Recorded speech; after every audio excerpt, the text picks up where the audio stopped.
It was a cold evening in the year 1270. Snorri Sturluson, a chieftain and poet in Iceland, had been gone for almost 30 years, but the stories he collected were now being painstakingly copied onto vellum. One of those stories, found in the collection we now call the Poetic Edda, tells of a god in crisis. Odin, the All-Father, ruler of Asgard, was not all-knowing. He was powerful, yes, but he was also desperate. He craved a deeper understanding of the cosmos, of the threads of fate that even he could not see clearly. He knew that knowledge resided in a specific place, a well hidden among the roots of the great world tree, Yggdrasil. The well belonged to a giant named Mimir. The water held all the secrets of time and space. Odin traveled for an age to reach it. When he arrived, Mimir was there, ancient and immense. Odin asked for a drink. Mimir, whose name means the Rememberer, knew the value of his well. He demanded a price. He asked for something Odin valued deeply. He asked for the god's eye.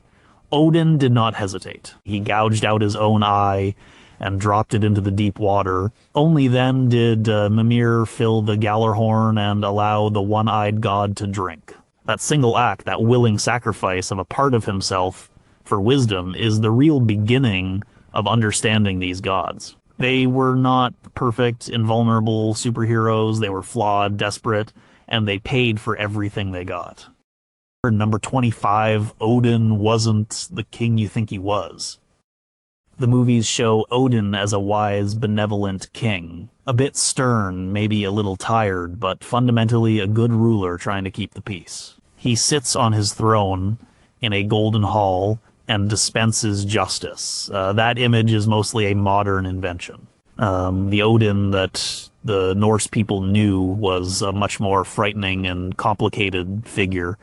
He wasn't a king who sat still. He rarely stayed in Asgard. He would disguise himself as a traveler, often a tall old man in a dark blue cloak and a wide-brimmed hat pulled down low to hide his missing eye. He called himself by many names, dozens of them, like Grimnir, the Masked One, or Vegtam, Wanderer of the Ways. He walked the earth among humans, testing their hospitality, stirring up trouble, and gathering knowledge. He was not a god of kingship in the way we think of it. He was the god of poets, of outlaws, and of the dead. But more than anything, he was the god of war.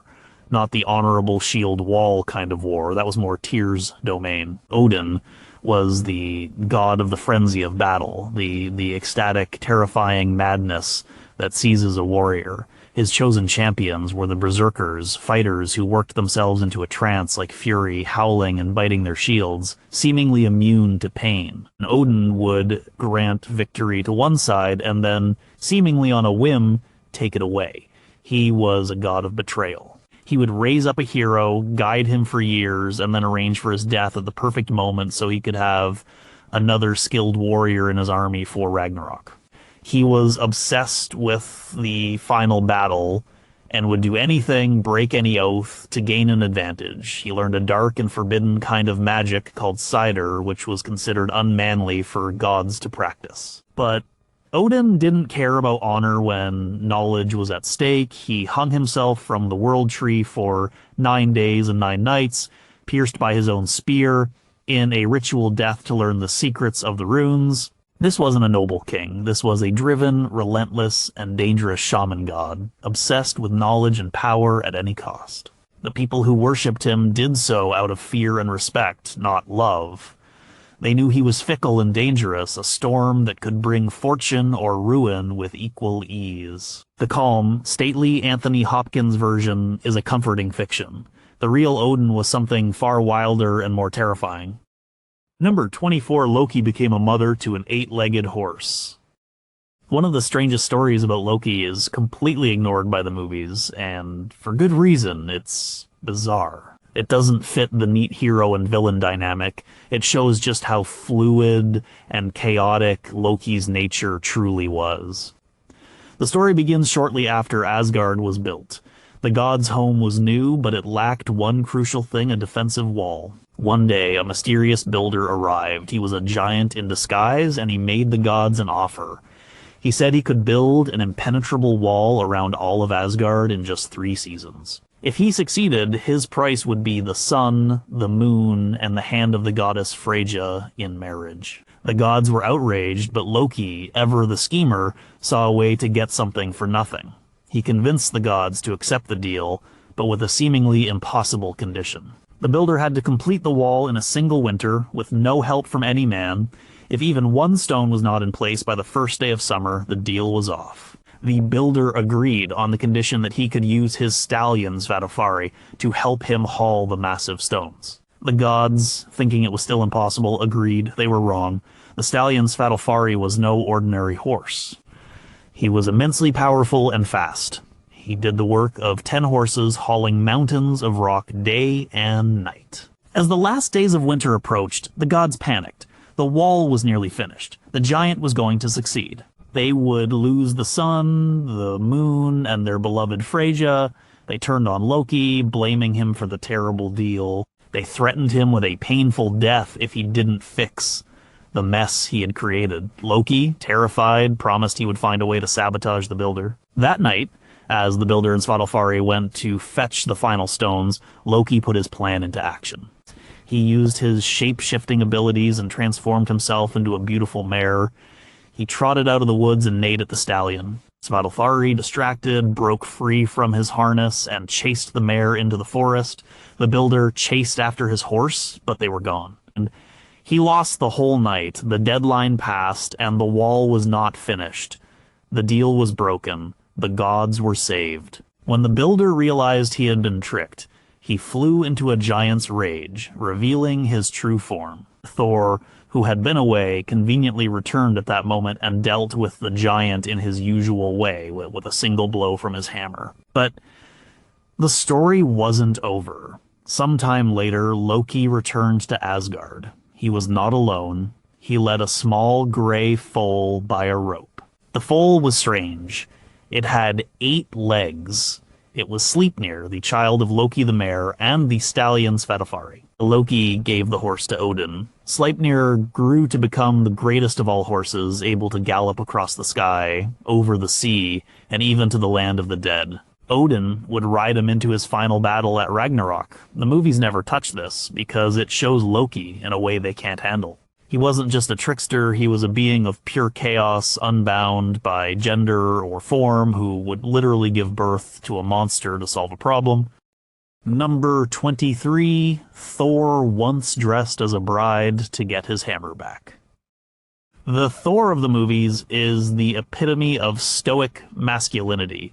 He is a powerful warrior, a prince, and a hero. He is serious and sometimes a little arrogant, but he is never, ever ridiculous. The Thor of the myths was different. He was just as strong, but he was also a red-bearded, hot-tempered god with a simple mind and a massive appetite. His first solution to any problem was to hit it with his hammer, and sometimes he was incredibly ridiculous. The most famous example is told in a poem from around the year 900 called the Thrymskvida. The story begins with Thor waking up in a rage. His hammer Mjolnir was gone. He knew instantly that Loki was probably involved. He found Loki, who confirmed he had nothing to do with it, but had a good idea who did. Loki borrowed Freyja's magical falcon feather cloak, which allowed the wearer to fly, and went to Jotunheimr, the land of the giants. And there he found the giant king, Thrymr, who proudly admitted to stealing the hammer. He had buried it 8 miles deep in the earth. He said he would only return it if the gods sent Freyja to be his wife. Loki flew back to Asgard and told everyone the news. Freyja was furious. She flew into such a rage that her famous necklace, the Brisingamen, burst from her neck. The idea of marrying a giant was insulting. The gods held a council. They were desperate. Without Mjolnir, Asgard was vulnerable to attack. It was the ever-watchful Heimdall who came up with a plan. It was a crazy plan. He suggested that they dress Thor up as Freyja and send him to the wedding instead. Well, Thor was horrified. He said everyone would call him unmanly, but Loki, who loved the idea, convinced him it was the only way. So the gods got to work. They dressed the mighty god of thunder in a bridal gown. They placed Freyja's necklace around his thick neck. They hung keys from his belt, as was the custom for a bride. They covered his fierce face with a veil, and put a bridal headdress on his red hair. Loki, always enjoying the chaos, volunteered to go with him, disguised as his bridesmaid. The two of them rode Thor's goat, pulled chariot to Jotunheimer. Thrymr was overjoyed to see his bride arrive. He prepared a massive feast. At the table, the bride proceeded to eat an entire ox, ate salmon, and all the delicacies meant for the women. He then drank 3 whole barrels of mead. Thrymr was stunned. He said he'd never seen a maiden with such an appetite. The quick-thinking bridesmaid Loki explained that Freyja had been so excited to come to Jotunheimer that she hadn't eaten for 8 days. A relieved Thrymr then leaned in to kiss his bride. He lifted the veil, saw Thor's burning, angry eyes, and leaped back in terror. Loki again saved the day, explaining that Freyja hadn't slept for 8 nights, so eager was she for her wedding. Finally, it was time for the ceremony. As was tradition, Thrymr called for the sacred hammer to be brought and placed in the bride's lap to bless the union. As soon as Thor felt the handle of Mjolnir in his hands, the disguise was over. He stood up, tore off the veil, and killed Thrymr. He then proceeded to kill every other giant at the feast. It's a hilarious story, and it reveals a side of Thor the movies would never show a god willing to suffer total humiliation to protect his home. Number 22, Asgard was just one of 9 worlds on a tree. The Marvel movies portray Asgard as another planet, a golden city floating in space, connected to Earth by a technological rainbow bridge. It's a sci-fi concept designed to fit into a universe of aliens and advanced technology. The Norse cosmology was far more mystical and interconnected. It wasn't about different planets in a galaxy, it was about different realms, all part of a single unified structure. At the center of everything was the immense ash tree, Yggdrasil. The tree was the axis of the universe. Its branches reached up into the heavens, and its 3 great roots dug down into the depths of reality. These roots were nourished by 3 sacred wells, one of which was the Well of Mimir, where Odin sacrificed his eye. Yggdrasil was not just a tree, it was the scaffold that held the 9 worlds in place. These worlds were not stacked neatly on top of each other. They were arranged among the branches and roots of the tree. Asgard was one of these worlds. It was the home of the Æsir gods, the tribe of Odin and Thor. It was a celestial fortress surrounded by a great wall, but it was just one part of the whole. Another world, Vaniheimer, was the home of the Vanir gods, a different tribe of deities. Midgard, which means middle yard, was our world, the realm of humans. It was situated in the middle of the tree, connected to Asgard by the Bifrost, the shimmering, burning rainbow bridge. Surrounding Midgard was the Great Ocean, and in that ocean lived the world serpent, Jormungandr. Beyond the ocean was Jotunheimer, the world of the giants. It was a wild, mountainous, and often frozen land. Deep in the earth was the realm of the dwarves, Svartalfheimr, a place of mines and forges where they crafted their incredible treasures. There was also Alfheimr, the bright and beautiful home of the light elves. In the darkest, coldest depths was Niflheim, a world of primordial ice and mist. At the other extreme was Muspelheim, a fiery, burning world, home to the fire giants and their ruler, Surtur. And finally, there was Hell, the realm of the dead. This wasn't a place of punishment like the Christian hell. It was a gloomy, gray kingdom ruled by Loki's daughter, also named Hel, where those who died of sickness or old age went. All these worlds were connected by the branches and roots of Yggdrasil. Creatures lived on the tree itself. An eagle sat in its highest branches. A squirrel named Ratatoskr ran up and down the trunk carrying insults between the eagle and the dragon Nidhogger, who gnawed at its roots. This vision of the universe is not scientific, it's poetic. It shows a world where everything is linked, from the fiery realm of Muspelheim to the gloomy halls of Hell, all held together by the living wood of a great cosmic tree. Number 21. There was a whole other tribe of gods. In the movies, the Asgardians are a single, unified people. There are gods like Odin and Thor, and there are other Asgardians. That's it. This simplification erases one of the most important parts of the mythology, the existence of 2 distinct tribes of gods, the Æsir and the Vanir. They weren't just different families, they were different kinds of deities who once fought a long and brutal war. The Æsir, who lived in Asgard, were gods of war, power, and authority. This group includes Odin, Thor, Tyr, Frigg, and Balder. They represented the structure of society, law, and combat. The Vanir who lived in Valheimer were a different sort of god. They were associated with nature, fertility, prosperity, and a powerful form of magic called Satyr. The most famous Vanir are the siblings Freyr and Freyja, and their father Njordr, the god of the sea and wind. The myths tell of a time long before most of the familiar stories when these two tribes went to war. The Æsir-Vanir War was the first war in the world. It started when a Vanir goddess named Gullveig came to Asgard. Well, she was obsessed with gold and practiced powerful magic, which the Æsir found corrupting. They tried to kill her. They threw her into the fire in Odin's hall. She burned to ashes, but then she rose again unharmed. They burned her a second time, and a second time she emerged from the flames. They burned her a third time, and still she lived. This act of aggression against one of their own led the Vanir to declare war. The conflict was long and destructive. The Æsir had strength and weapons, but the Vanir had powerful magic that could crumble fortifications and break the morale of armies. Neither side could gain a decisive victory. Eventually, they grew weary of the endless fighting and decided to make peace. To seal the truce, they exchanged hostages. The Vanir sent their most honored members Njordr and his two children, Freyr and Freyja. In return, the Æsir sent a god named Hoenir, who was said to be handsome and well-suited for leadership, and Mimir, the wisest of the Æsir. The Vanir quickly realized they had been tricked. Hoenir was useless without Mimir to advise him. He couldn't make a single decision on his own. In feeling cheated, the Vanir took their revenge. They cut off Mimir's head and sent it back to Odin. This could have restarted the war, but Odin, using his magic, preserved the head. Or he carried it with him, and the head of Mimir would speak to him, giving him counsel and secrets from the other world. Despite this gruesome event, the truce held. Njordr, Freyr, and Freyja were accepted into Asgard and became some of the most important and beloved deities among the Æsir. This story is crucial because it shows that the Asgardian pantheon was not a monolith. It was a coalition, formed after a bitter war, blending the warrior culture of the Æsir with the nature and magic-focused culture of the Vanir. It adds a layer of political history and complexity that the movies completely omit. For number 20, the Rainbow Bridge was made of fire.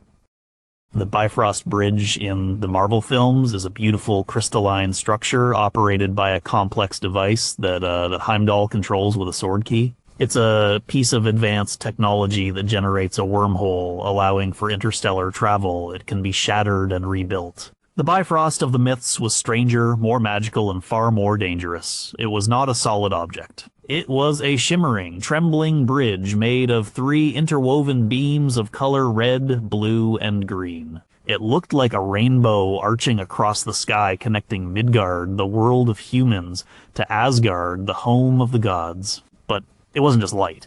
The red in the rainbow was actual burning fire. This fire served a purpose, and it was a defense mechanism. It ensured that no frost giants or, other enemies could simply walk across the bridge into Asgard. Only the gods and those they permitted could withstand the heat to cross it. It was guarded, just as in the movies, by the god Heimdall. He lived in a fortress called Himinbjorg, Heaven's Mountain, right at the Asgardian end of the bridge. From there, he kept his watch over the 9 worlds. His senses were so acute that he could hear grass growing on the earth and wool growing on sheep. He required less sleep than a bird and could see for hundreds of miles, day or night. He carried a horn called the Gallarhorn. The sound of this horn could be heard throughout all the 9 worlds. He was meant to blow it only once, at the very beginning of Ragnarok, to alert the gods that their enemies were on the move. The Bifrost was strong. The gods rode their horses across it daily to meet at their council at the Well of Urdr. But it was not indestructible. The myths were very clear on this point. The Bifrost was destined to break. During the final battle of Ragnarok, the fire giants from Muspelheim, led by their king Surtur, would storm across it. The combined weight of their fiery army would be too much for the bridge to bear. It would shatter behind them, cutting off the path between worlds forever. This image is powerful. It's not a machine being broken. It's a fundamental part of the cosmic structure, a magical connection between realms, being torn apart by the forces of chaos. The idea of the Rainbow Bridge being made of fire adds a sense of constant, latent danger. It's a beautiful thing, but it can burn you. It connects the gods to humanity, but it is also a fragile link that the violence of the final day will inevitably destroy. Number 19, the gods needed golden apples to stay young. One of the biggest differences between the gods of the comics and the gods of mythology lies in their mortality. In the Marvel Universe, Asgardians are incredibly long-lived, almost immortal, but this is presented as a natural biological trait. They are just a superior species. In the original myths, the gods were not truly immortal. They aged. They could be wounded, they could be killed, and their extended youth was not a given. It depended entirely on a magical substance, the golden apples of the goddess Idun. Idun was the wife of Bragi, the god of poetry. Her name means the rejuvenating one. She was the keeper of a sacred orchard in Asgard where magical apples grew.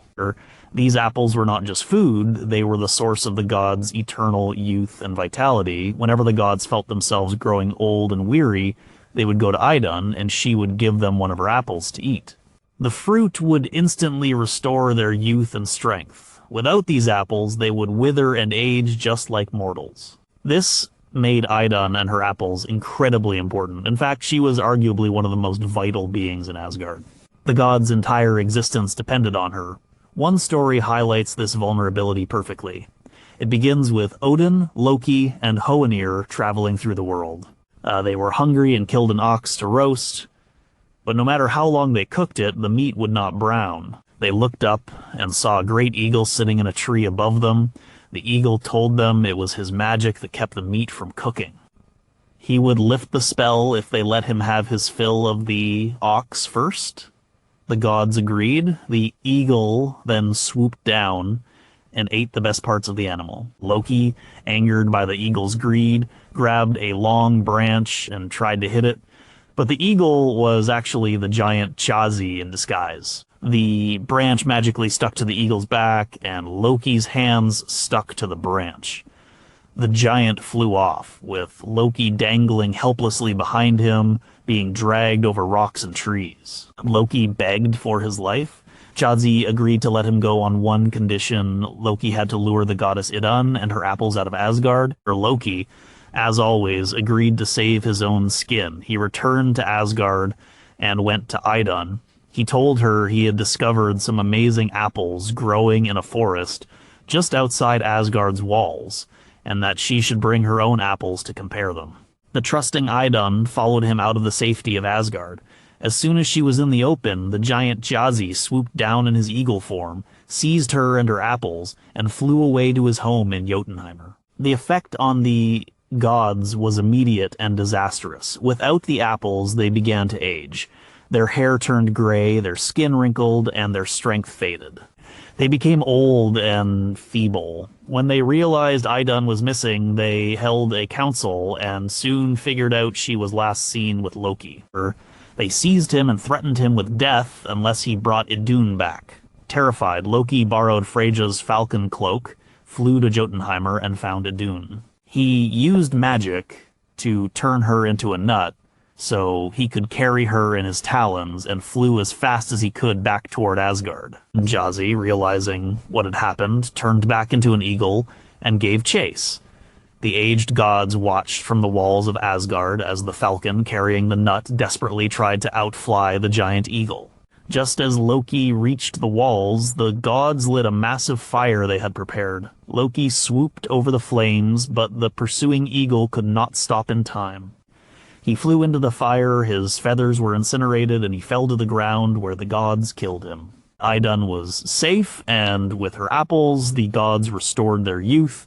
This story shows that the gods were not all-powerful. They had a crucial weakness, a dependency that a clever enemy could exploit. Their immortality was not inherent, it was maintained, and it could be lost. Number 18, Freyja was a goddess of war who claimed half the slain. The movies largely ignore Freyja, or at best they blend her characteristics with Odin's wife, Frigg.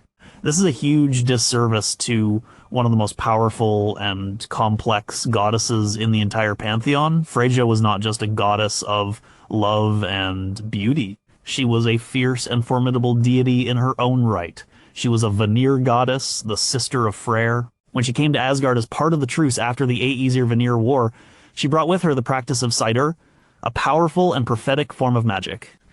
It was she who taught this magic to Odin himself. While she was associated with love, desire, and fertility, she was also a goddess of war. This is a side of her that is almost always forgotten. She was not just a passive figure. She rode into battle on a chariot pulled by 2 large cats. She was a warrior goddess, and she had a direct claim on the souls of dead human warriors. Everyone knows about Valhalla, Odin's great hall, where his chosen champions, the Einherjar, go after they die in battle. They spend their days fighting and their nights feasting, preparing for Ragnarok. But the movies and most popular accounts leave out a crucial detail: Odin only gets half of the slain. The other half belongs to Freyja. She had her own realm in the afterlife for fallen warriors called Folkvanger, which means Field of the People or Army Field. Her hall within this realm was called Sisrunir. The myths state that she gets the first pick of all warriors who die in combat. After she has chosen her half, the rest go to Odin's Valhalla. This puts her on equal footing with Odin as a master of the glorious dead.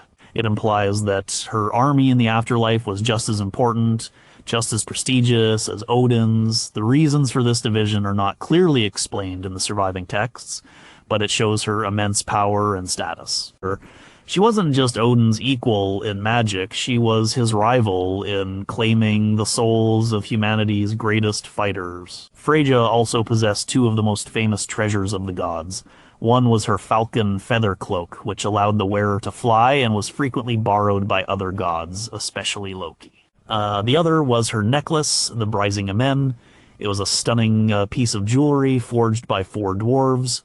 To obtain it, she spent a night with each of the 4 smiths. This story, which highlights her confidence and unapologetic nature, was one of the reasons Loki insults her so viciously in one of the poems. She was a figure of immense power, complexity, and agency. She was a master of magic, a goddess of love, and a chooser of the slain who commanded her own army in the afterlife. Reducing her to a minor character or merging her with Frigg erases this powerful female deity who stood as an equal to Odin in many ways. Number 17, giants weren't just evil monsters. In the Marvel Cinematic Universe, the Frost Giants are presented as a monolithic, villainous race. They are blue-skinned monsters from a frozen world intent on conquest and destruction. They are the bad guys, plain and simple. This is a massive oversimplification. In Norse mythology, the Jotnar, often translated as giants, were a far more diverse and complicated group. They were not all icy monsters, nor were they all evil. The term jaunt itself is misleading. While some were indeed huge, the word more accurately refers to a race of beings often associated with the raw, untamed forces of nature. They were the original inhabitants of the cosmos, existing before the gods. Odin and his brothers actually created the world from the body of the first giant Ymir. This means the gods themselves had giant blood. Odin's own mother was a giantess named Besla. Loki's father was a Jotun, making him half giant. Thor's lover and the mother of his son Magni was the giantess Jarnsaxa. The relationships between gods and giants were complex and often intimate. There were marriages and alliances. The sea god Njordr, a Vanir who lived in Asgard, was married to the giantess Skadi. Skadi was a fierce mountain goddess of skiing and hunting.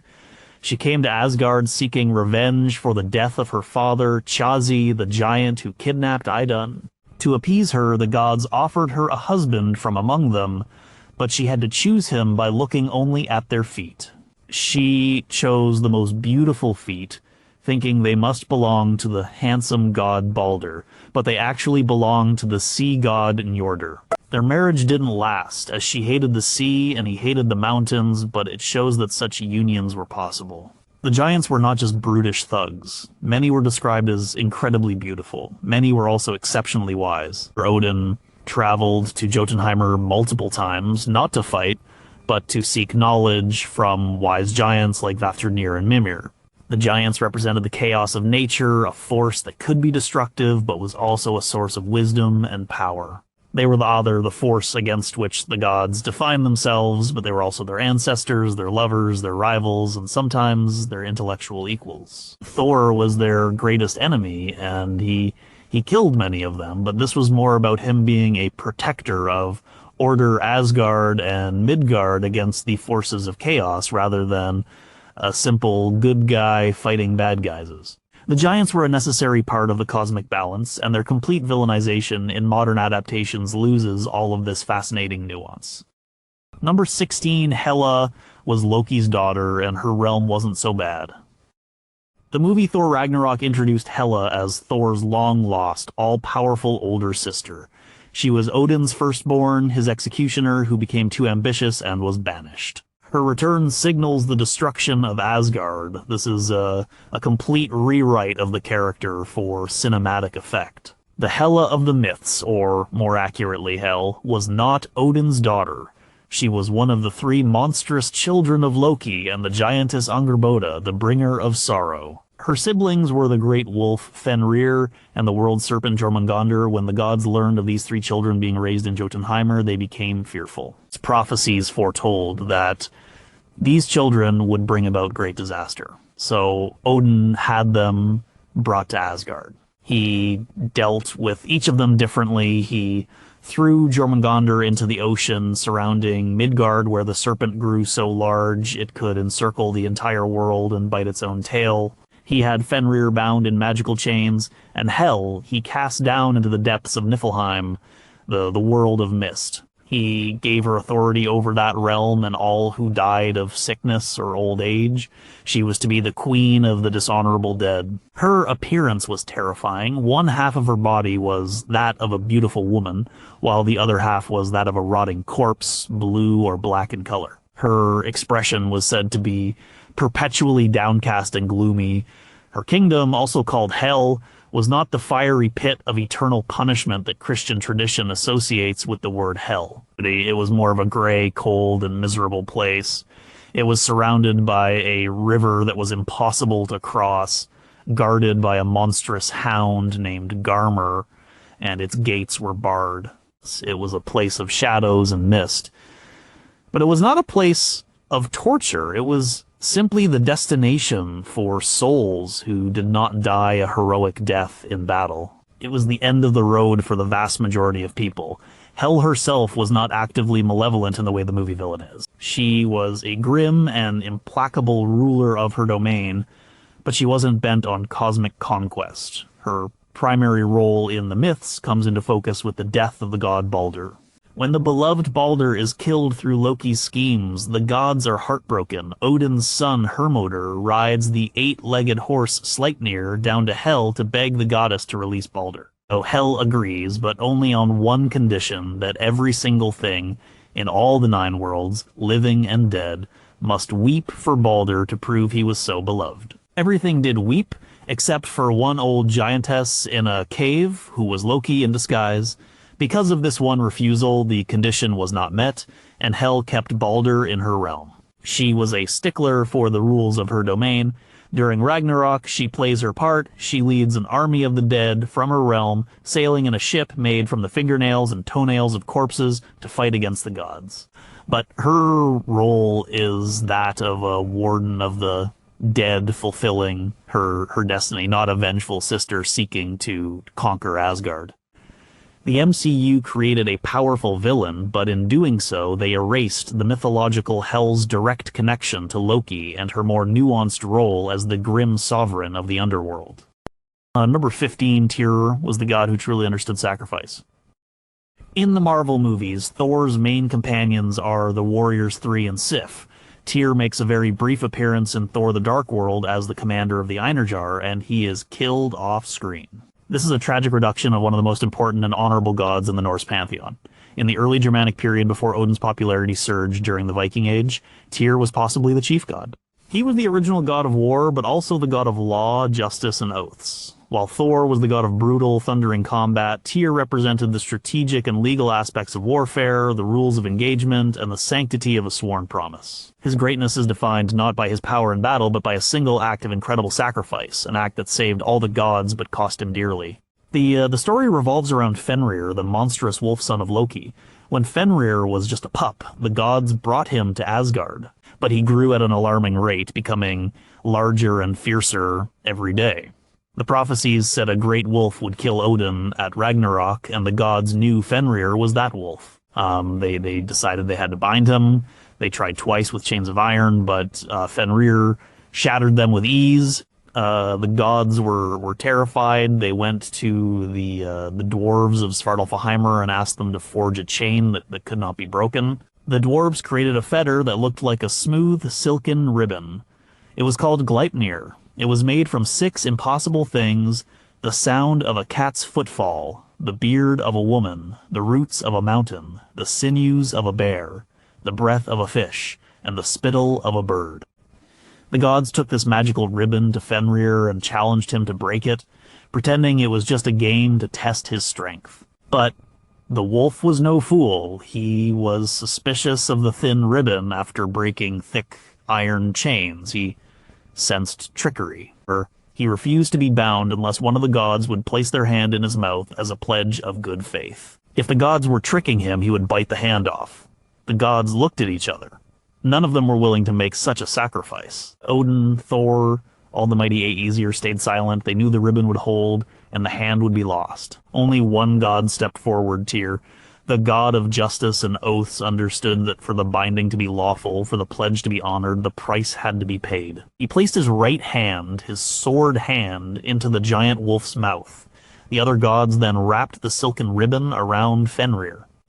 The wolf struggled, trying to break free, but the more he strained, the tighter Gleipnir became. When he realized he was trapped, he snapped his jaws shut, severing Tyr's hand at the wrist. The gods all laughed at the wolf's predicament, except for Tyr.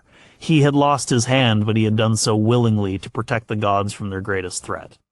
He had upheld the law of the oath, even knowing it would maim him. This act defines Tyr. He is not the strongest god, but he is the bravest, the one who understands that true honor lies in sacrifice and keeping one's word no matter the personal cost. The movies, by sidelining him, miss the opportunity to show a different kind of divine strength, one based not on power, but on principle.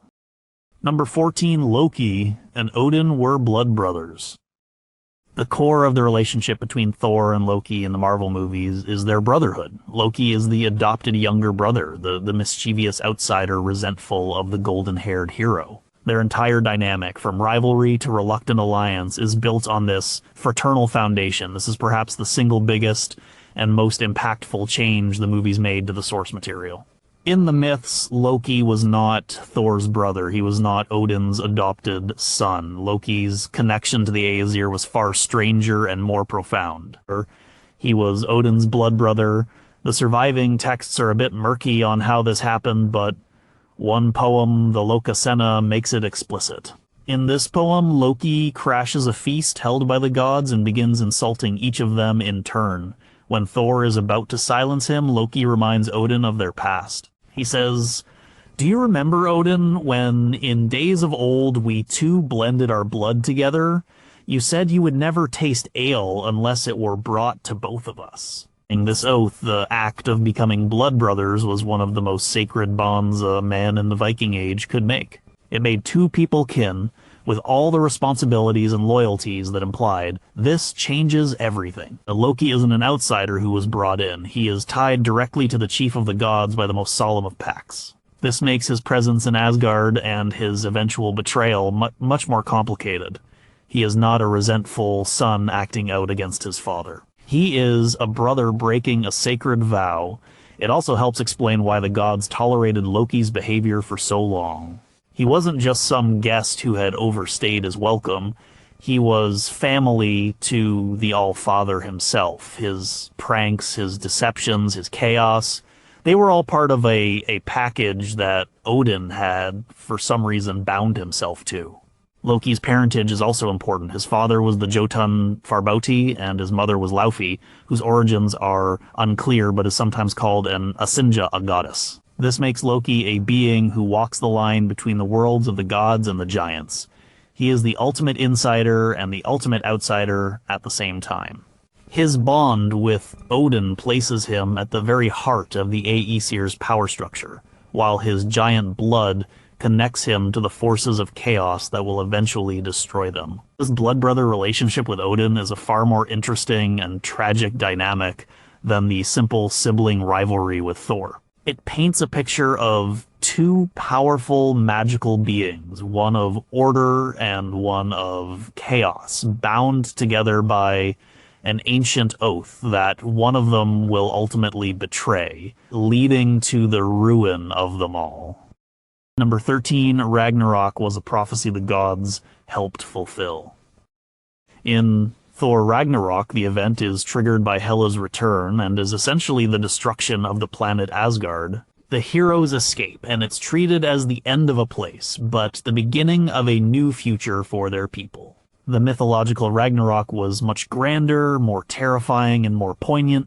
It wasn't just the end of Asgard, it was the end of the entire cosmos, the 9 worlds, the gods, the giants, and humanity. And the most tragic part of it was that it was a fixed prophecy, and every action the gods took to prevent it only helped to bring it about. The prophecy of Ragnarok was first spoken by a Volva, a seeress, whom Odin raised from the dead to question about the future. She laid out the entire sequence of events, from the first signs to the final cataclysm. The first major step towards Ragnarok was the death of Balder, the most beloved of the gods. Balder's mother, Frigg, had a dream of his death, so she traveled through the 9 worlds and made every single thing swear an oath not to harm him.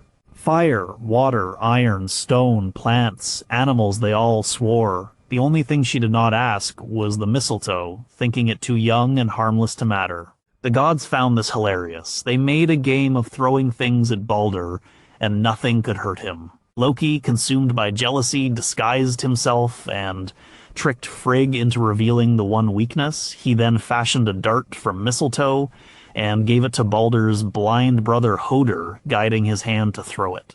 The mistletoe pierced Balder, and he fell down dead. This was the first great sorrow, the act that broke the harmony of the gods and sealed their fate. Loki was punished severely, bound to a rock with the entrails of his own son while a serpent dripped venom onto his face. But the damage was done.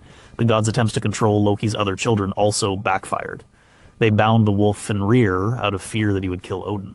But in doing so, they created a being consumed with hatred for them, a creature that would spend ages straining against its bonds, waiting for the day of vengeance. When Ragnarok begins, Fenrir will break free and fulfill the prophecy by devouring Odin. They threw the serpent Jormungandr into the sea to get rid of him. He grew so large that his thrashing in the final battle will cause the oceans to flood the earth. He will kill Thor, even as Thor kills him. Every desperate act the gods took to secure their future and defy fate was, in fact, another step on the path to their own destruction. Ragnarok itself is a terrifying sequence. A 3-year winter called the Fimbul Winter will grip the world. The sun and moon will be devoured by wolves. The earth will tremble, breaking all chains, freeing Fenrir and Loki. The fire giant Surtur will advance from Muspelheim, his flaming sword brighter than the sun, breaking the Bifrost Bridge. Heimdall will sound the Gjallarhorn. The final battle will take place on the plain of Vigridir. Odin will fight Fenrir and be killed. Thor will fight Jormungandr and they will kill each other. Tyr will fight the Hellhound Garmr, and they too will kill each other. Loki will face Heimdall, and they will run each other through. Finally, Surtur will unleash his fire and burn the entire world, and the earth will sink into the sea. It is an end of utter finality. But it's not the absolute end. The prophecy also foretells a rebirth. A new green earth will rise from the water. A few gods will survive, including Thor's sons, Magni and Modi, who will inherit Mjolnir. The innocent Balder will return from the dead, and 2 humans, Lif and Lifthrasir, will emerge from hiding in the wood of Yggdrasil to repopulate the world. It's a cyclical vision where destruction is not the end of the story, but a necessary cleansing before a new beginning. Number 12, Thor had more than just a hammer. Thor's identity in popular culture is inseparable from his hammer Mjolnir.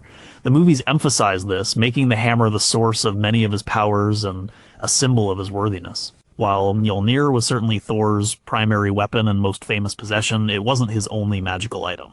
The myths give him a set of 3 crucial treasures, a sort of divine toolkit for a warrior god.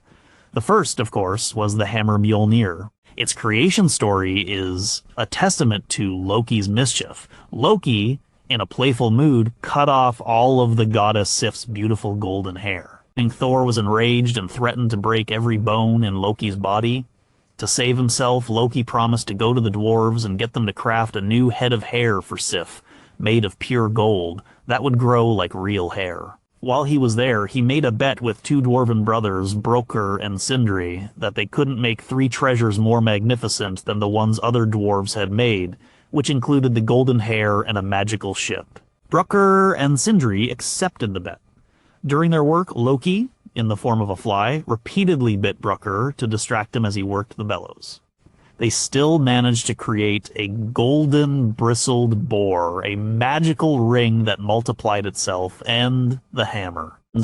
But because of Loki's final desperate bite on Brokkr's eyelid, the handle of the hammer was forged too short. Despite this flaw, the gods judged it the greatest of all the treasures because it would be their primary defense against the giants. The hammer had several magical properties. It would always return to Thor's hand when thrown, and it could be magically shrunk to fit inside his shirt. But alongside the hammer, Thor had 2 other essential items. The first was a pair of iron gauntlets or gloves called Jarngreipr. He needed these to handle the immense power of Mjolnir and its short, awkward handle. Without these gloves, even the god of thunder could not properly wield his own weapon. The third item was a belt of strength called Meggingjord. When he wore this belt, his already immense divine strength was doubled. These 3 items, the hammer, the gloves, and the belt, formed a complete set. The movies omit the belt and gloves entirely, focusing solely on the hammer. This simplifies the character, but it loses an interesting detail. The fact that Thor needs accessories to use his own weapon and to reach his full power makes him slightly more grounded. It suggests that his power is not just an innate quality, but something he has to equip himself for. It turns him from a superhero whose power is just part of him into a warrior who needs his proper gear to go into battle. It's a small detail, but it changes the texture of the character, making him less like a god of pure power and more like a god who is a specialist in warfare with the specific tools for the job. Number 11, Valhalla was not heaven for everyone. The concept of Valhalla has become a kind of pop culture shorthand for a warrior's heaven. The movies depict it as the glorious afterlife for all Asgardians. But in the actual mythology, it was a very specific and exclusive place with a very specific purpose. It was not a reward for being a good person or even for being a good Asgardian. It was a recruitment center for Odin's private army. Valhalla, which means Hall of the Slain, was a massive hall in Asgard. It had 540 doors, each wide enough for 800 warriors to march through side by side. Its rafters were made of spears, its roof was covered in shields, and coats of mail were draped over its benches. It was a military barracks, not a paradise. The only way to get into Valhalla was to be a human warrior and to die bravely in battle. That was the sole entry requirement. Kings, farmers, women, children, anyone who died of old age, sickness, or accident could not go to Valhalla. Their souls went to the gloomy realm of hell. Even among the warriors who died in battle, not all of them went to Valhalla. Odin only got to choose half of them. The other half, as mentioned before, were chosen first by the goddess Freyja for her own afterlife realm, Folkvangr. This detail is almost always left out. The warriors who were chosen by Odin's messengers, the Valkyries, were called the Einherjar. The Valkyries would descend onto battlefields, select the bravest of the fallen, and escort their souls to Valhalla. Life for the Einherjar was an endless cycle of training. Every day they would put on their armor, go out into the great courtyard, and fight each other to the death. They would spend the day hacking each other to pieces in, brutal combat, but at the end of the day, all their wounds would magically heal. They would all rise again, whole and unharmed. Then they would all go back into the great hall for the evening feast. They would feast on the meat of a boar named Cyrimnir, who was cooked every night and was whole again by the next morning. They would drink endless mead that came from the udders of a goat named Heidrun, who stood on the roof of Valhalla eating the leaves of a special tree. This life was not a peaceful reward, it was a perpetual boot camp. The whole point of the Einherjar was to be Odin's army for the final battle.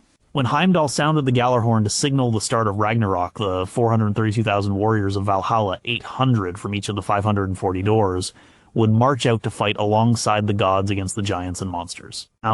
They were destined to die a second and final time on the battlefield of Yggdrasil, so Valhalla was not a heaven for all. It was a highly selective, martial afterlife for a specific class of human, with the sole purpose of fighting and dying in a preordained apocalyptic war. It reflected the values of the Viking Age society that told these stories, where a glorious death in battle was the highest honor a man could achieve. Number 10. The god of poetry was born from divine spit. The Norse myths are full of strange and wonderful origin stories. The world is made from a giant's corpse, Odin's horse is born from Loki, and a ship can be folded up and put in a pocket. One of the most bizarre and creative stories concerns the origin of poetry itself. It wasn't a gift from the gods in the usual sense. It was created from spit, blood, and honey, a process that sounds more like alchemy than divine inspiration. The story goes back to the end of the long and bitter war between the two tribes of gods, the Æsir and the Vanir. To seal their peace treaty and make it binding, the gods from both sides performed a ritual. They all came together, and as a symbol of their new unity, they each spat into a single vat. From this mixture of divine saliva, they decided to create a being, so their truce would not be forgotten. The being they formed from the spit was a man named Kvasir. Kvasir was not a god, but he was wiser than any god or man. He was so intelligent that there was no question he could not answer. He traveled throughout the world, sharing his knowledge and wisdom with humanity. He was the embodiment of the peace and unity from which he was created, but his wisdom was his undoing. Two malicious dwarves, Fjalar and Galar, grew jealous of Kvasir's great knowledge. They invited him to their home and murdered him. They drained his blood into 3 large vats. Then they mixed his blood with honey, creating a magical mead. Anyone who drank this mead would be transformed into a skald, a master poet or scholar, able to compose beautiful verse and speak with great wisdom. This substance was called the mead of poetry. The dwarves didn't get to keep it for long. They committed another murder, killing a giant and his wife. The giant's son, Suttungr, came seeking revenge. He captured the dwarves and was about to drown them, but they offered him the precious mead of poetry in exchange for their lives. Suttungr took the mead and hid it deep inside a mountain, ordering his daughter Gunnlaud to guard it day and night. The news of this magical mead eventually reached Odin. The All-Father, ever hungry for knowledge and power, became obsessed with obtaining it. He journeyed to the land of the giants and, through a long and complex series of deceptions, tricks, and bargains, he managed to find the location of the mead. He transformed himself into a snake and slithered through a tiny hole into the chamber where Gunnlaud guarded the 3 vats. He then transformed back into his handsome form and seduced the giantess, persuading her to let him take 3 sips of the mead. He spent 3 nights with her, and she allowed him 3 sips, but with each sip, Odin drained an entire vat. With all the mead inside him, he transformed into an eagle and flew as fast as he could back to Asgard. Suttungr, realizing he'd been tricked, also turned into an eagle and pursued him. It was a desperate race. As Odin reached Asgard, he spat the mead out into several containers the other gods had set out.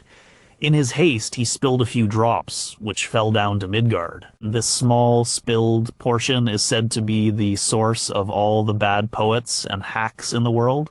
The rest, the pure mead, Odin kept. He would share it only with the gods and with the most gifted of human poets.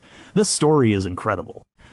It shows that for the Norse people, poetry wasn't just a pleasant art form, it was a powerful divine substance born from peace, transformed by murder, and stolen by the chief of the gods himself. It was a kind of magic, a gift that gave humans a taste of divine wisdom. Number 9, dwarves and elves were not what you think. Thanks to authors like J.R.R. Tolkien, our modern image of dwarves and elves is very specific. Dwarves are stout, bearded miners who live underground. Elves are tall, graceful, pointy-eared beings who live in forests. While Norse mythology is the root of these ideas, the original concepts were a bit different and in some ways more mysterious. Let's start with the dwarves, or Dvergar. They did live underground in their own realm of Svartalfheimr, the world of the Black Elves. This naming is confusing and suggests a possible connection between the two races that is never fully explained. The dwarves were the undisputed master craftsmen of the cosmos. They were not just miners, they were smiths and sorcerers of the forge. They created almost every single one of the gods' most famous treasures. Sif's golden hair, Odin's spear Gungnir, his magical ring Draupnir, Freyr's ship Skidbladnir, Freyja's necklace Brisingamen, and Thor's hammer Mjolnir, all were the work of dwarven hands. They were not a particularly friendly race. They were often greedy, surly, and treacherous, as seen in the story of Kvasir. They were beings of the earth, born from the maggots that crawled in the flesh of the dead primordial giant Ymir. The gods gave them intelligence and human form. They were associated with stone, metal, and death. Now for the elves, or Alfar. The myths are less clear about them, and they seem to be divided into two types. There were the Losalfar, or light elves, who lived in the beautiful realm of Alfheimr.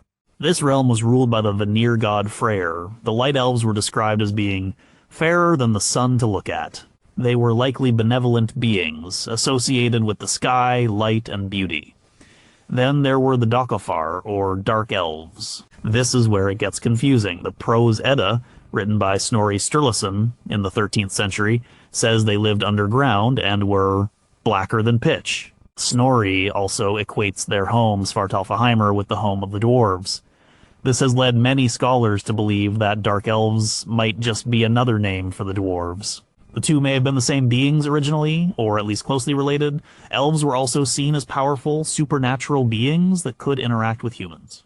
They could cause disease, but people also made sacrifices to them to ask for healing or good fortune. They were ambiguous figures, not the purely good, ethereal beings of modern fantasy.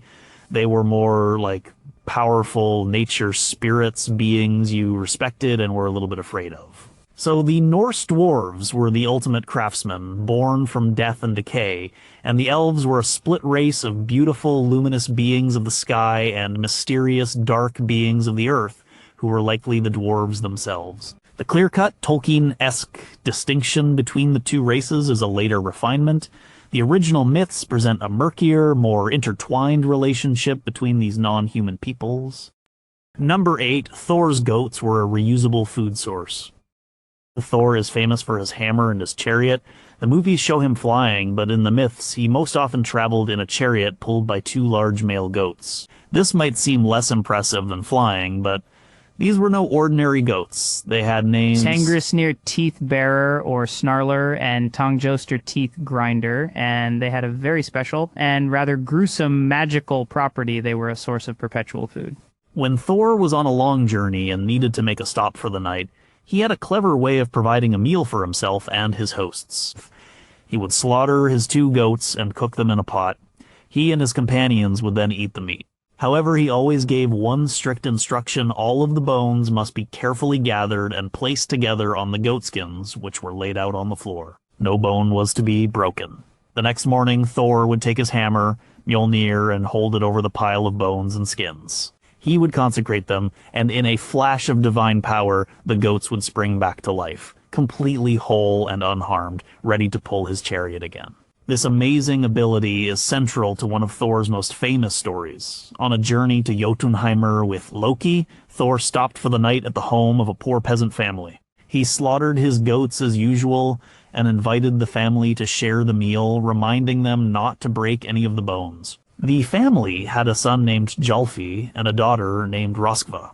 During the meal, the mischievous Loki whispered to the boy, Jolfi, that the best part of the meat was the marrow inside the bones. Tempted, the boy used his knife to split one of the goat's thigh bones and sucked out the marrow.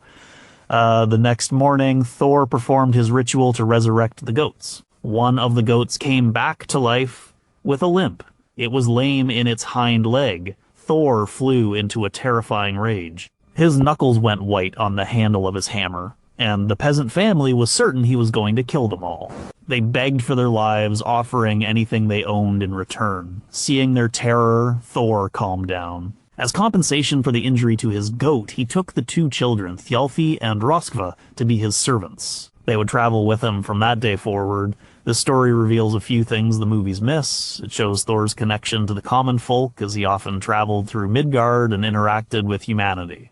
It also shows his famous explosive temper, but most importantly, it gives a visceral, earthy magic to his character. The image of the thunder god slaughtering, eating, and then resurrecting his own animal companions is a powerful one.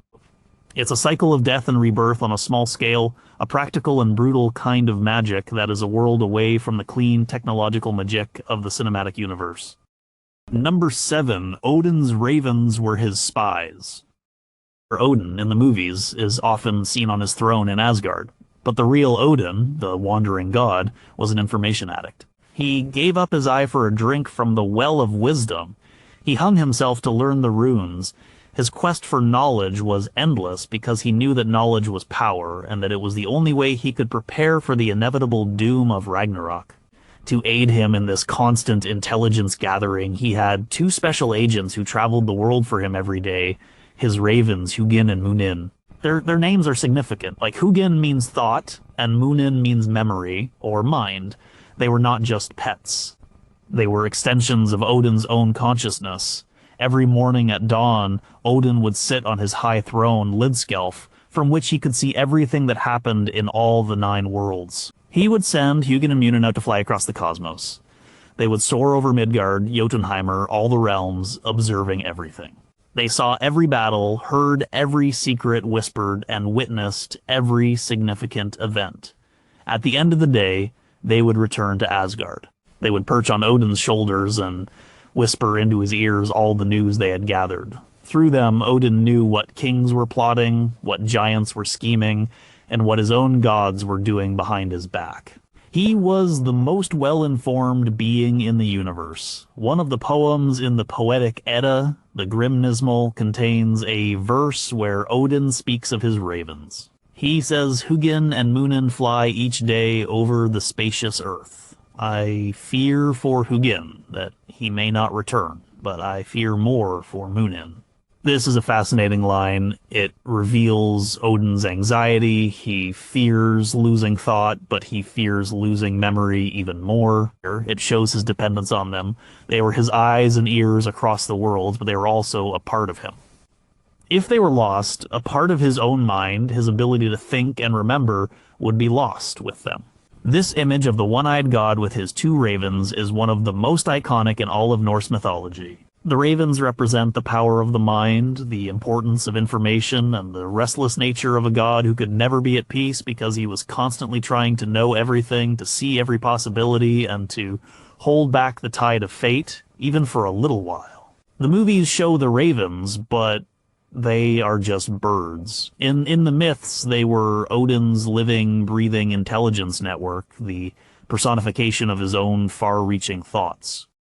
Number 6, Frigg and Freyja were 2 different, powerful goddesses.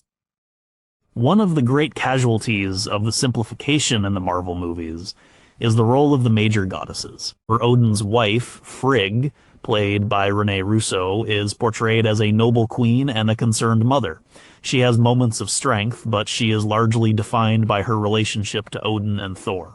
In the process, the mythology's most prominent goddesses, Frigg and Freyja, are effectively merged into one secondary character. In reality, they were two distinct and powerful figures. Frigg was an Æsir goddess, the wife of Odin and the queen of Asgard. She was primarily a goddess of marriage, motherhood, and the household. She was a figure of domestic power and authority. But she was also a seeress. The myths say that she knew the fate of all beings, but she never spoke of what she knew. She shared Odin's thirst for knowledge, but unlike him, she kept it to herself. Her most famous story is a tragic one. It revolves around her desperate attempt to save her son, Balder. When he began to have dreams of his own death, Frigg extracted an oath from everything in creation not to harm him. Her frantic, protective love for her child is her defining moment. When her plan is foiled by Loki's cunning and Balder is killed, her grief is immense. She is the archetypal mother figure, powerful in her own domain, but ultimately unable to prevent tragedy. Freyja, on the other hand, was a Vanir goddess.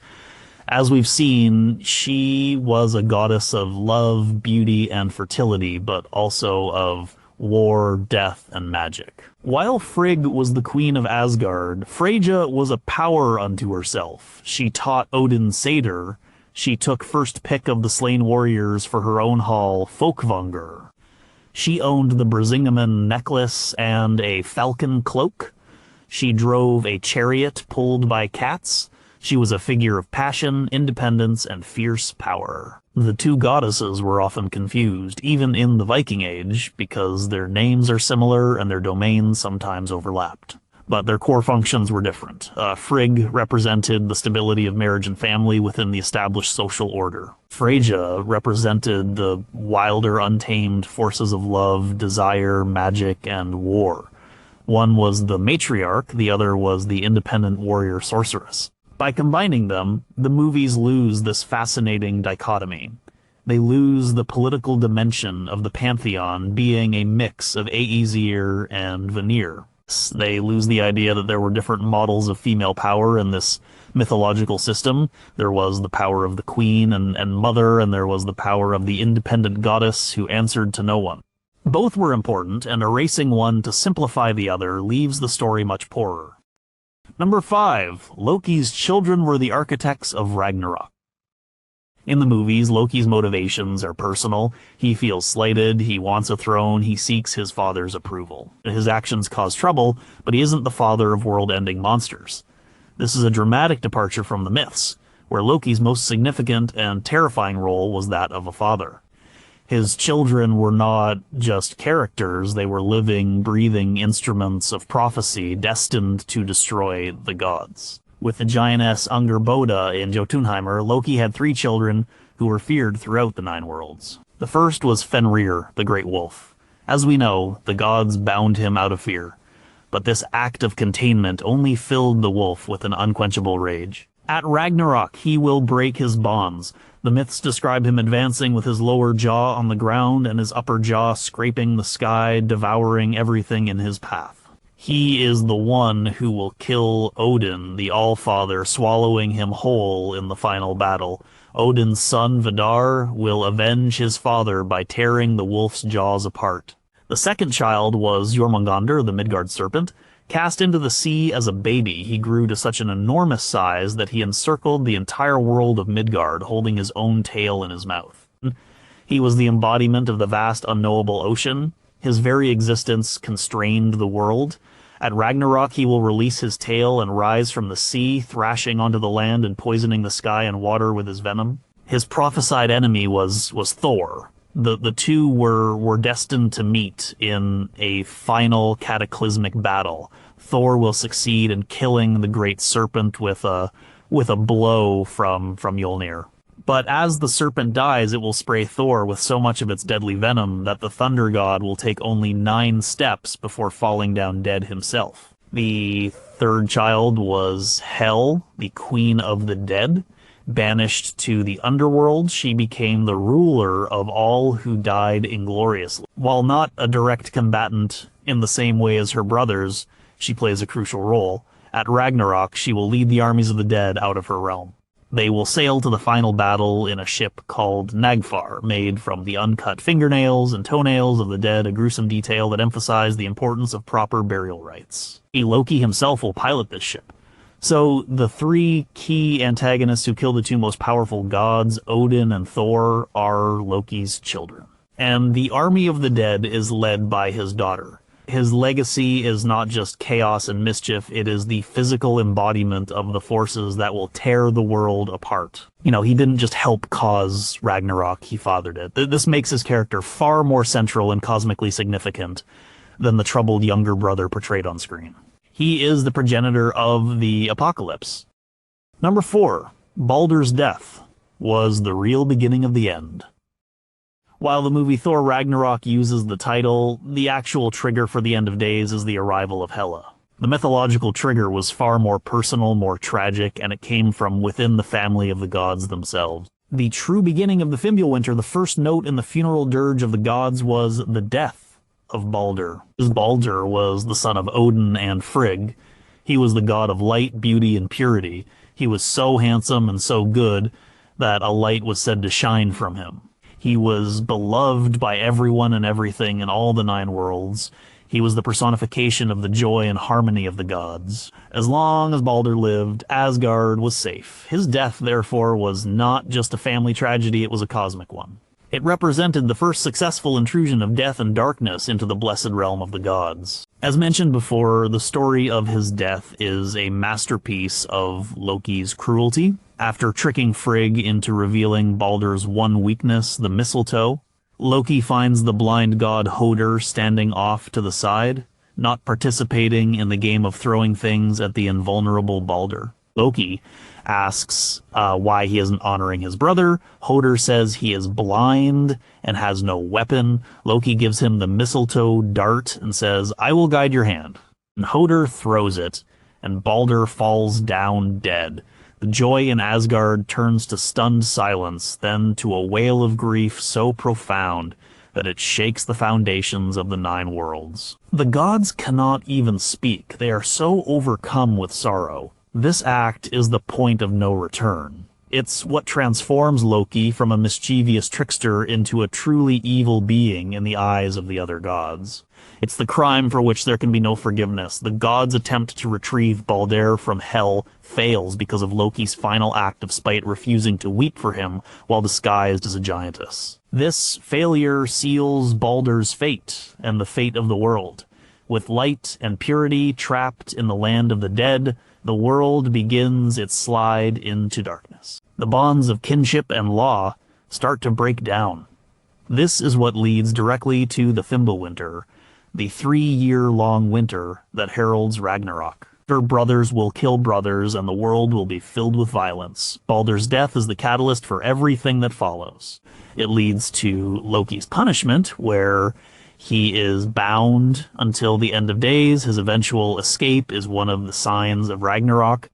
The death of Baldur is not just a murder, it is a symbolic act. It is the death of innocence, the end of the gods' golden age, and the irrefutable proof that their doom is not just possible, but inevitable. It is the wound from which the world will never recover, a wound that can only be cleansed by the fire of Surtur and the flood that will follow. Number 3, humanity was made from 2 pieces of wood. The creation of humanity in the Marvel Universe is not really addressed. Humans are just there, a less advanced civilization that the Asgardians sometimes protect. In Norse mythology, the creation of the first man and woman is a simple, beautiful, and poetic story that ties humanity directly to the gods and the natural world. After Odin and his 2 brothers, Vili and Vi, had slain the primordial giant Ymir and formed the world from his body, his flesh, becoming the land, his blood the seas, his bones the mountains, and his skull the sky, they were walking along the seashore. There, they found 2 pieces of driftwood that had washed up on the beach. They were just inanimate logs, one from an ash tree and one from an elm tree. The gods decided to give them life. The 3 brothers each bestowed a gift upon the wood. Odin, the All-Father, gave the first and most important gift. He breathed into them the spirit, or soul, and gave them life. And his brother Vili gave them the second gift, consciousness, intelligence, and movement. The third brother, V, gave them the final gifts, their form, their senses, their ability to see and hear, and speech. And so from these two pieces of wood, the first humans were created. The man made from the ash tree, they named Ask. The woman made from the elm tree, they named Embla. Ask and Embla became the progenitors of all humanity. The gods gave them the realm of Midgard to live in, a world they had protected from the giants by building a great wall around it using the eyebrows of the giant Ymir. This creation story is significant for several reasons. It establishes a direct and intimate link between the gods and humanity. We are not an alien species to them, we are their direct creation, gifted with qualities from the highest of the gods themselves. It also grounds humanity in the natural world. We are not made from clay or dust, but from trees, a living part of the earth. The names of the trees are even significant. The ash tree from which the man was made is the same type of tree as Yggdrasil, the great world tree that holds the cosmos together. This suggests a deep connection between mankind and the very structure of the universe. The story is humble. We don't come from a grand, divine substance. We come from humble driftwood, something you would find washed up on any beach. It is the divine intervention of the gods that elevates us. This simple, elegant story of creation is a world away from the sci-fi dynamics of the movies, offering a more mystical and interconnected view of humanity's place in the cosmos. Number 2, the world was created from a corpse. The origin of the universe in the Marvel movies is tied to cosmic entities and singularities like the Big Bang. It's a comic book version of modern cosmology. The Norse creation myth is far more primal, violent, and biological. It is a story of creation not from nothing, but from the brutal dismemberment of the first living being. Before there was anything, there were 2 primordial realms. In the north was Niflheim, a land of ice, snow, and endless mist. In the south was Muspelheim, a land of fire, lava, and eternal flame. Between them was a great, empty void called Ginnungagap. The freezing rivers of Niflheim flowed into the void and met the fiery sparks of Muspelheim, where the fire and ice met. The ice began to melt, and from the dripping water, 2 beings were formed. The first was Ymir, the first of the frost giants. He was an immense, hermaphroditic creature. The second was Audumbla, a giant primordial cow. Ymir survived by drinking the milk that flowed from the cow's 4 rivers of udders. The cow, Audumbla, survived by licking the salty ice blocks of Niflheim. As Ymir slept, he began to sweat. From the sweat of his left armpit, a male and a female giant were born. One of his legs coupled with the other, and from them, a 6-headed son was born. These were the first of the Jotnar, the giants. Meanwhile, as the cow Audumbla licked the ice, she began to uncover a shape. On the first day, she licked free the hair of a man. On the second day, his head. And on the third day, the entire being was revealed. This was Beri, the first of the gods. Beri had a son named Bor, who married the giantess Bestla, the daughter of one of Ymir's descendants. And Bor and Bestla had 3 sons, Odin, Vili, and Ve. These 3 brothers were the first of the Æsir gods. They saw that the giants, born from Ymir, were a chaotic and destructive force. They decided to act. They attacked and killed the great giant Ymir. So much blood flowed from his wounds that it created a massive flood that drowned all the other giants, except for one, Bergelmir, and his wife, who escaped on a wooden chest and would go on to father the new race of giants. Then Odin, Vili, and V took Ymir's massive corpse and carried it to the center of the Ginnungagap. From this body, they began to construct our world. They made the earth from his flesh. His blood became the oceans, lakes, and rivers. His bones they piled up to create the mountains, and his teeth and shattered bone fragments became the rocks and pebbles. They took his skull and set it up over the earth to form the dome of the sky.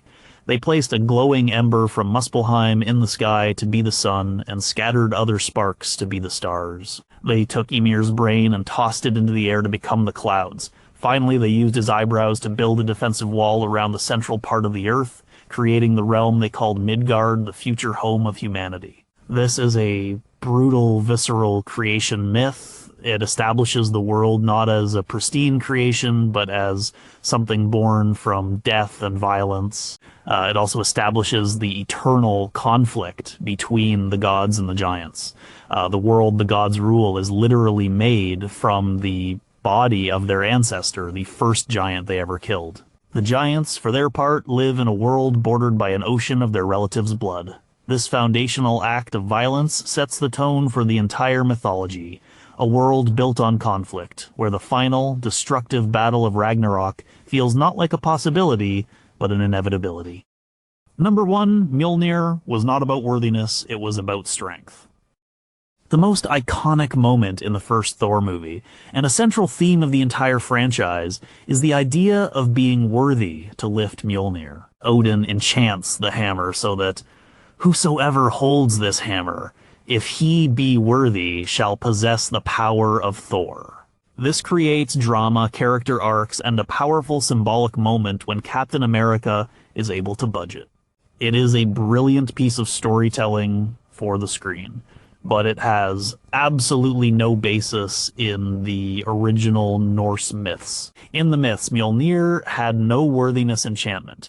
There was no moral or ethical test to wield it. The reason very few people could lift Mjolnir was much simpler. It was unbelievably, impossibly heavy. It required the divine superhuman strength of the god of thunder to even pick it up. That's it. The challenge was one of pure physical power, not of character. Thor could lift it because he was the strongest of the gods. His strength was further amplified by his magical belt, Megingjord, and he needed his iron gloves, Jarngreipr, to handle the hammer's immense power and flawed short handle. The idea of someone else lifting it wasn't a question of their virtue, but of their raw strength. In one story, Thor's son Magni, who was born of a giantess and was only 3 nights old, was able to lift the leg of a dead giant that had fallen on Thor and was trapping him. Not even all the other gods combined could move it. Magni was destined to be even stronger than his father, and after Thor's death at Ragnarok, he and his brother Modi are prophesied to inherit the hammer. They could wield it because they would have the necessary strength, not because they passed a moral exam. The worthiness concept is a modern invention, likely inspired by tales like the Sword and the Stone from Arthurian legend. It adds a layer of Judeo-Christian morality of righteousness and humility being prerequisites for power, and that simply wasn't a central theme in the original stories. The Norse gods were not paragons of virtue. Odin was a deceiver, Freyja traded favors for her necklace, and Thor was a hot-tempered brute. Their power was inherent, it was not a reward for good behavior. Mjolnir was a weapon of immense power, forged by dwarves and wielded by a god strong enough to use it as a tool to protect order from the forces of chaos. The focus was on might, not morality. By making Mjolnir a judge of character, the movies fundamentally changed the nature of Thor's power and the philosophical underpinnings of the world he came from. The original Mjolnir was a symbol of pure, untamed strength. The cinematic Mjolnir became a symbol of heroic virtue. They are 2 very different hammers and 2 very different worlds.